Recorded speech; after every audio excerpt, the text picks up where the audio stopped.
Mike Jones is one of the best NFL reporting sources, and he joins me today. I'm Bryan Fenley, an anchor at Fox Sports Radio. You can follow Mike on Twitter by Mike Jones. He spends so much of his day dispelling wisdom around the NFL, but how much does he get to talk about himself? This will be an opportunity to reflect on his career and some of the hurdles that he's overcome to get to where he is today.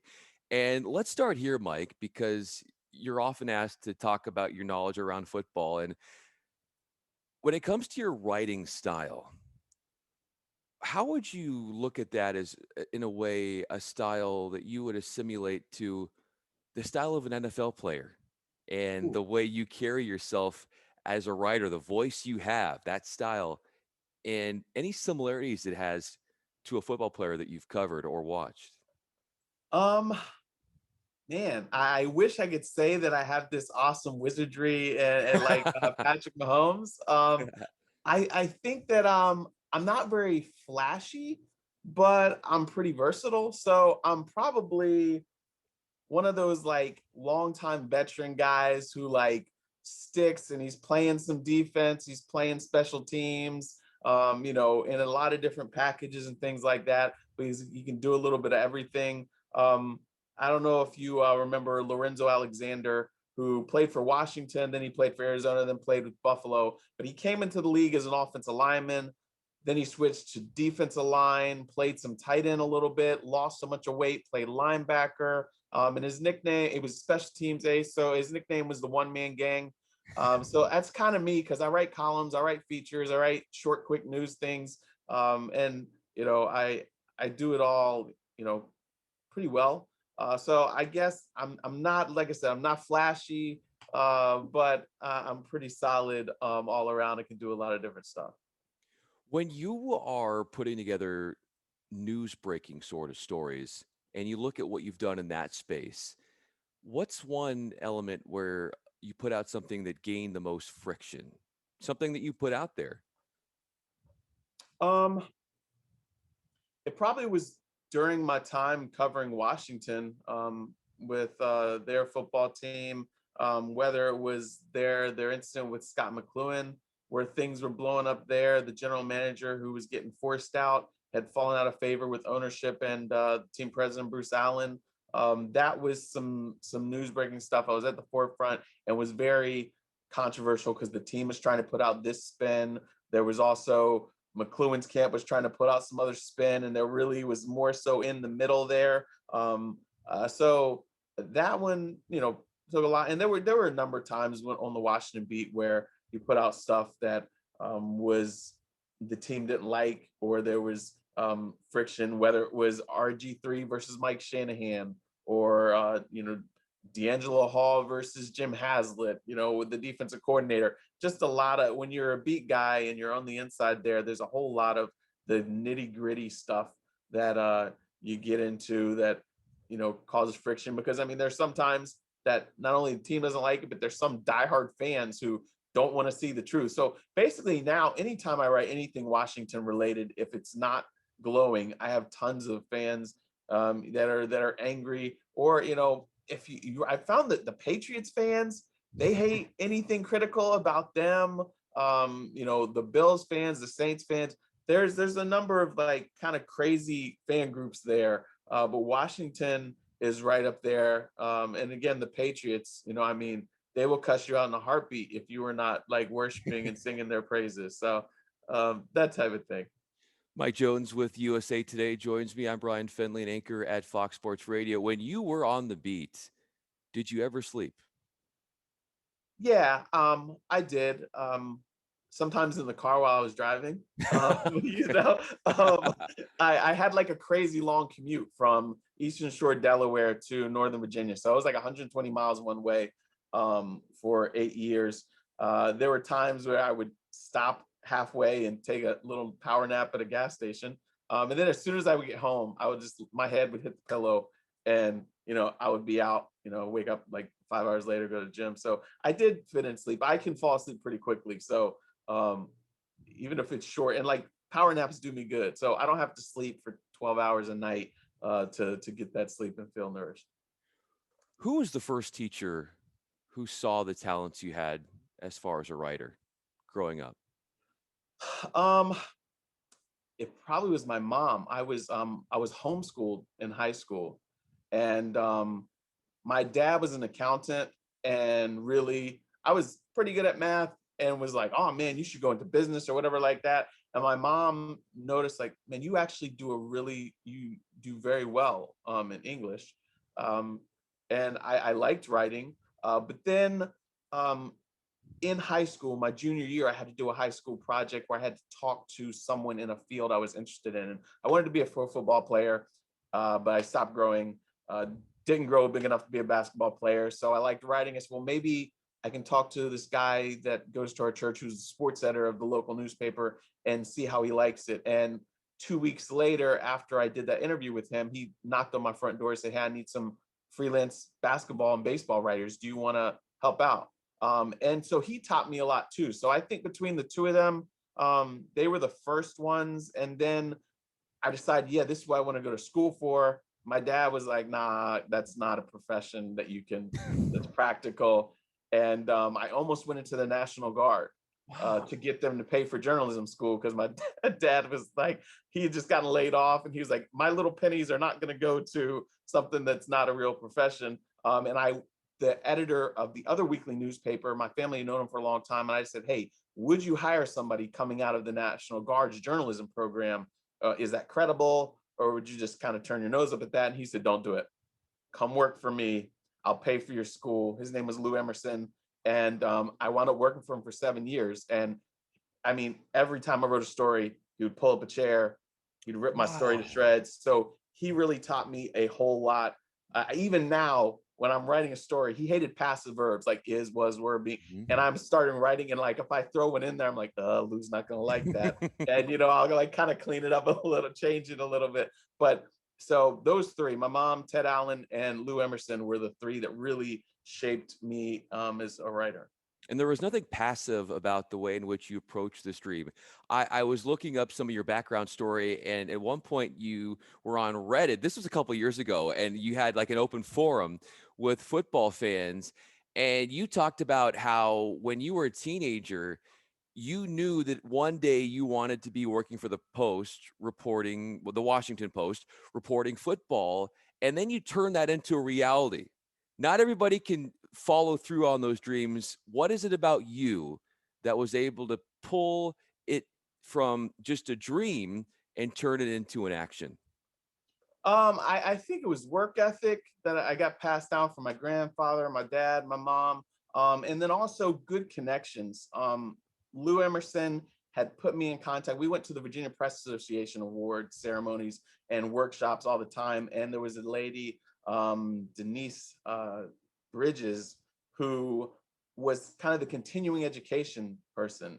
And he said, you should talk to Denise about how to take the next steps in your career. Because, like I said, I'd been there for like 7 years. At that time, I think it had been about 6 years, and he was getting ready to sell the paper. And so he said, you should talk to Denise. And Denise said she was very well connected. She put me in contact with Greg Lee, who was an editor at the Washington Post on their desk. Now he's at the Boston Globe. And he told me, because I've been sending out tons of resumes Mhm. to daily newspapers, because I was at a weekly and nothing was hitting. And he said, look, everybody wants to go work for a big newspaper. Get your foot in the door by being a copy editor. And I was like, I really don't want to read other people's drivel and fix it up. I want to write. But he's like, that's how you get your foot in the door. And then on the side, Ah. pitch writing feature stories. And I did that. I applied to the Washington Times, and I got into their sports department, started writing the NBA report on the side. Somebody left mid-season covering the Wizards, so they plugged me into that, and I was on that for 3 years, and then got laid off there. And my grandfather always just taught like hard work, ambition, find a way. So when I got laid off, I started a little website. Blogs had just started getting going. MikeJonesSports.com. I wish I was smart enough to have kept paying the $7.99 a year to keep that URL. But I wrote about the Wizards on that, broke some news, and kind of got some eyeballs on it, and got a job covering Washington football team for the local ABC station's website. And then after a year, the Washington Post. But it was just, I've been connected with people who are very wise and have put me on the right path. I just try to soak up as much as I can. So it's not really me. It's just like I've been connected and people give me lessons, and I'm like, okay, I've just had a lot of people who are willing to pour into me. And somehow it all played out, according to that dream of covering, Washington for the Washington Post. And it all happened. Mike Jones with us. I'm Bryan Fenley. I think you're being way too humble because, yeah, it's relationships, but also you have to have a lot of talent, which you have. And so here's an opportunity for me to tell you it's not somehow you got there. You are a huge part of how it happened because of your hard work and your talents. How did it all work for you? So you went from the Post eventually to USA Today, and what they saw at USA Today and what they liked about your work and how your transition to them began to start to get into action.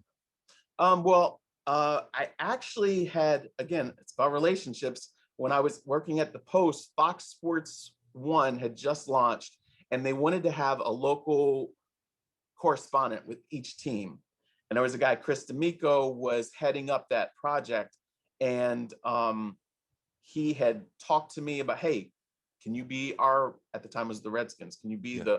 their correspondent? So I did that. It was for like 3/4 of a season. Then Fox Sports One pulled the plug on that. I think that was like 2013, and I never heard from Chris ever again. And then like 2017, I get a phone call, and it's Chris, and he says, Oh, "Hey, I'm the NFL editor at USA Today. Obviously, I've worked with you. I know your work ethic. We have an opening here on our NFL desk. Would you be interested in this?" At the time, I really had always said, I don't know if I really want to do national. Keeping up with oh, one team and being an authority on one team, eat, drink, sleeping, is hard enough um, to go and do it for 32 teams. Because you think, oh, you see the Schefters, and I mean, I don't know how that guy has a life. And I was just yeah, like, I could exactly. never be Adam Schefter. Um, and I said something about my reservations. And he was like, well, there's so many different ways to cover the NFL. I want you to do it your way, and we'll help you figure out how to do it your way. And so after talking to Chris, interviewed with them, I wound up taking that job. Now it was crazy because he had cancer and wound up dying my first day there at USA Today. So I never got to actually work hand in hand with them, unfortunately. But again, had a relationship with him. He knew my work ethic, and he reached out. And so um, I got there to USA Today. Tom O'Toole was one of the other deputy sports editors. David Meeks was the sports editor. They both really helped me get my bearings and figure out how to go about things. Jarrett Bell, who is a longtime columnist, who's still there. And so I just leaned on them, kind of just talked to a lot of people around the league. Jim Trotter is a guy that I really look up to, longtime NFL veteran reporter. So I just try to have conversations and learn, okay, what do people do? Okay, there is this style here, there's another style, and try to figure out what my style would be and what I was comfortable with and what gives me fulfillment. And here I am. This is about 4 years later. How has your style at all changed over the years, and what is it right now compared to what it has been? Um, I think that after every year, I kind of try to take inventory and say, "Oh, what do I want to change? What have I done well? What have I not done well?" This was a difficult year here, not being able to be face to face with athletes because you want to build that rapport, and we were behind computer screens for a year, so that was challenging. But I think that because I wasn't able to be face to face with these guys, I wound up kind of developing or working to develop more of an analytical, more of a column writing style rather than reporter, because sometimes, again, it's thin, the material you have to work with if you're not in locker rooms. You're used to going into a locker room and there's 45 guys there. You're talking to, 10 or 12, and you come out with one story. Well, maybe now you're having to rely on your eyeballs and then texting scouts and coaches and players, that kind of help you gain your insight. So that's what I'm working on now, is going to progressing towards being more authoritative as a columnist who can be analytical, that can take you inside, what works for games and teams and what makes players tick. I still do the newsy stuff, jump on that when that happens, but I'm trying to grow as a columnist and that voice. So it's a process, but it's progressing. How cutthroat is the competition for sources? Oh, it's huge, because you know agents are smart and players are smart. They see Adam Schefter on TV, Ian Rappaport on TV, and they know, okay, look, if I who the two biggest guys, the two biggest outlets covering the NFL, they're going to go to those guys because that gets their message out to the masses, and that's smart. So you have to really be like, okay, I'm not going to get many times that I'm going to beat those guys. Every once in a while, you might get lucky, but okay, what can I do? I can provide context, because lots of times those reports, those guys have so many things there. Okay, boom, this is the news. This is the nuts and bolts of it. Boom, and then they're on to another thing. So okay, you try to go back. Peter King's another guy that I read a whole lot coming up and still do. He does a great job of pulling back the layers and on, okay, what's the backstory behind this? So building sources is important because of that. Maybe you won't get it first, but maybe you have somebody who can tell you the who, what, when, where, how, who can help you connect the dots. So whether it's players, whether it's agents, whether it's scouts, because there are many times that I might see something and I'm not in those meetings. I haven't played professional football. I haven't played college football, but these guys have seen this. They've been in the meetings. They know what they're looking at. So I don't pretend to be an authority. I'll hit up a scout or a player or a former player and be like, hey, did you watch this game here? What are they trying to do here? What's going on? Or what have you heard about this? And those guys give you insight, and help just educate you. Every time I talk to somebody, I want up learning something, whether it's about the pace of free agency or what, is going on with a particular defense or something like that. But there's always just so much out there to learn. And the more people you can talk to, there's going to be a lot of times you connect with people, but you really have to cultivate those relationships. Just talking to somebody one time isn't going to grow a source. A source is somebody that you go back and again and again, and you've had FaceTime with them. Maybe you've had drinks with them at the Combine or the Senior Bowl, or had dinner with them on the road, or you get to know them as a person. They get to know you as a person. You're not just a mic in their face. You're a human being. So it's about building relationships.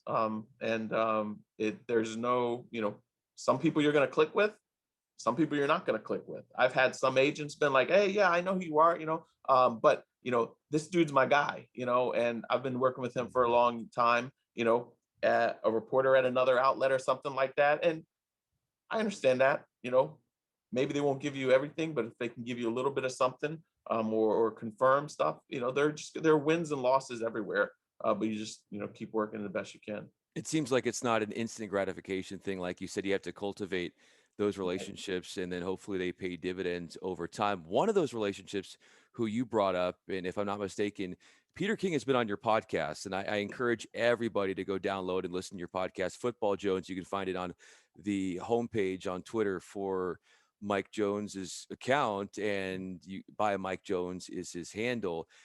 Did you also have Dwayne Haskins on your podcast? And I'm curious to know what that conversation was like. Yeah, I did have him on my podcast. I think I had him as a rookie. Yeah, I had him as a rookie, and then I had him again going into last season, when he was coming off what he thought was an off season of growth.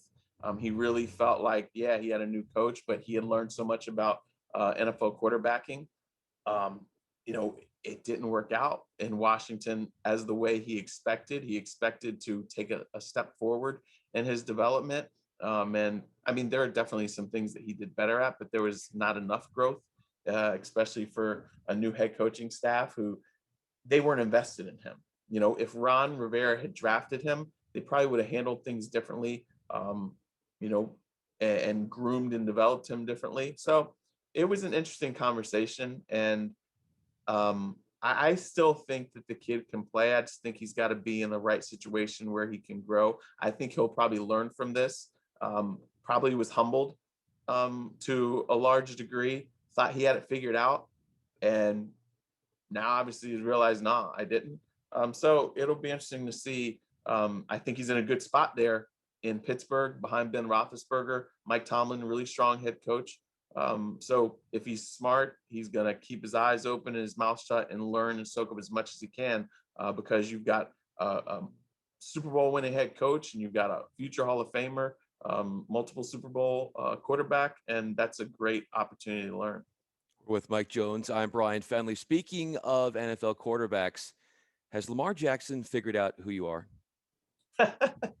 The thing that's funny is I've talked to Lamar face to face numerous times, but again, there's so many people in and out of a locker room. And after a game, I mean, I've had times when I meet people at functions and I'm like, what did they say their name was? Yeah, for sure. And so it's a quick, like, I talked to him one-on-one last year up in Seattle for, right after the game before my podcast. But I guess there was something about when the PR guy announced my name and the way he said it, it just clicked when you're, again, it's behind computer screens. So he's not seeing me, but he's just hearing the name and he's like, whoa, so that was pretty funny.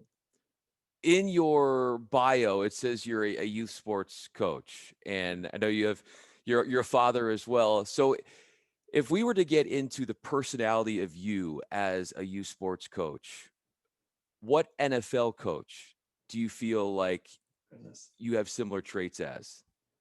Who? I'm kind of animated. I don't know, sort of little kind of Pete Carroll-ish, little rah-rah, kind of, I guess. I am not very one of those like unflappable poised. I get super high and excited. I don't like scream and yell at kids when they make a mistake, but I live and die with every, pass and interception and incompletion. And so I'm kind of emotional. So I guess, one of those guys. I mean, I can really get into it. I try to be nurturing, but I'm definitely not a stoic like Tony Dungy, Bill Belichick, type of guy. So maybe a little bit more Robert Saleh, maybe like a tiny Yeah, bit. yeah, maybe so. Yeah, that sounds good. Yeah. How does your coaching style differ from the way you're a father and the way you play that role? I kind of coach like I am with my kids. Like like I'm like happy and excited and expressive, and I basically coach all those kids. Like once you drop your kid off, like they become my kids. I've had coaches who have been like hard and like really demanding, and I've had coaches that are big teddy bears. I'm kind of a teddy bear as a dad. And I mean, I can get like serious. I can lay down the law, but I am very like my sons, sometimes like I'm like they're like, Dad, I don't want another hug, and but big, just I'm a big cheerleader, both as a dad, whether it's their school, whether it's their sports, or and now my older ones that I don't coach them anymore, or their careers and stuff like that. So I'm like that as a coach and as a dad. What do they think about your work? I mean, they like it, but they don't. It's just like, it's my job. It's all they've known. I've done this since some of them before they were born. And it's not until like my son, his travel baseball coach, he's on a new team. Ouch, sorry, my cat's You're good. life out of my leg. His new baseball coach is on his new team. He said, your son, like, I asked him about your job and he's just like, And he's like, what's the deal with that? And I was like, it's just all he knows. Now, every once in a while, I'll come back from a game and, they'll ask like, hey, what was going on in this game? What did this guy say? How was it? But it's not something like they've come with me to training camp when I covered Washington, and they've met some players up close. My one daughter, she is majoring in journalism, and her senior year, she got. I was friends with the PR guy, so she got to come and cover a game for an assignment Oh, she had with wow. school. So Ooh. they've kind of seen it up close. So again, it's everything that you just they see it so much that it's cool, and it's not till their friends say something that they're like, oh yeah, that is kind of neat. So they just desensitize themselves a little bit, but there's Right. always going to be that appreciation for you. Final question on my end, Mike. What's the biggest hurdle, the biggest impediment to your career that you've had to overcome to push forward?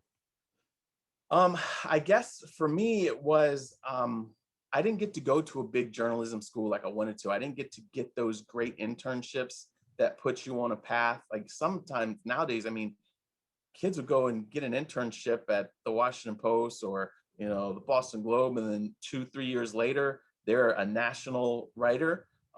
So for me, I covered high school sports for 7 years before I got to a daily. Then I was on the copy desk for 2 years and writing on the side before I got my first pro beat. So that took a while. Didn't get to my first national outlet until I was okay. So that was 2017, like 20 years in.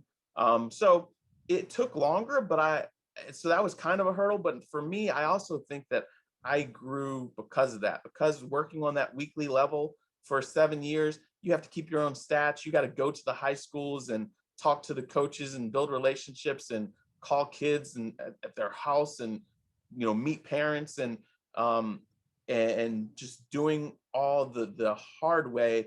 I think it just has made me more well-rounded. So maybe it was a hurdle. It took me longer to get to a national place, but all of the things that I learned have made me more well-rounded and seasoned, I think. Made you more well-rounded and also much more full of gratitude. Mike Jones Exactly. of USA Today. Go check his podcast out. Football Jones listed on his Twitter account, which is by Mike Jones. I'm Bryan Fenley, an anchor at Fox Sports Radio. Mike, thanks so much for doing this. This was a whole lot of fun. Hey, Brian, thanks for having me. I really appreciate it.